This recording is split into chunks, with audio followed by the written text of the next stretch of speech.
Kai kurios istorijos būna tikros, o kai kurios suvaidintos ir išgalvotas, vien tik tam, kad pakelt reitingus.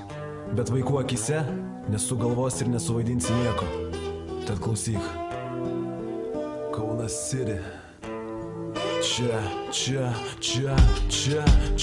klausyk jo.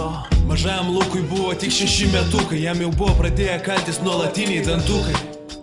Luko motina sūnų labai mylėjo, kiekvieną dieną į kuprinę sumuštinius dėjo. Per perėją lydėjo, nes sūnum tikėjo, kad užaugęs ir suaugęs kažką tikro pasieks ir didžius kelius nuties.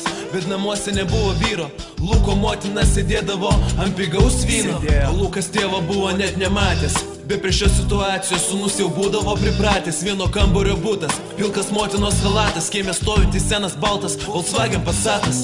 Dar truputį skolų, į skirtingų bankų paskolų, kad ir kai buvo sunku, jinai tikėjo savo vaikų.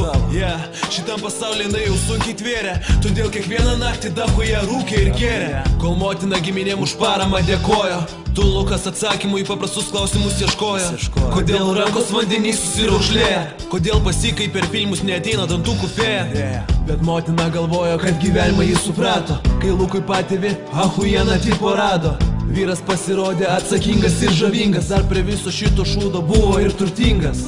Bet suprato, kad padarė klaidą, kai per vieną vakarinę laidą, pakeitęs balsą ir vardą, Lukas papasakojo visą istoriją, kas dėdavo šaltom naktim tų namų teritorijai.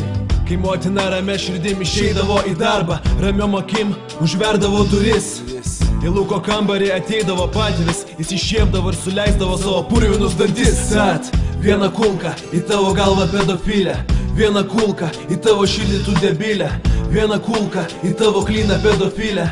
Tai ko dabar visi baranai po skandalų nutilę? Viena kulka į tavo galvą pedofilę, viena kulka į tavo širdį tu debilę, viena kulka.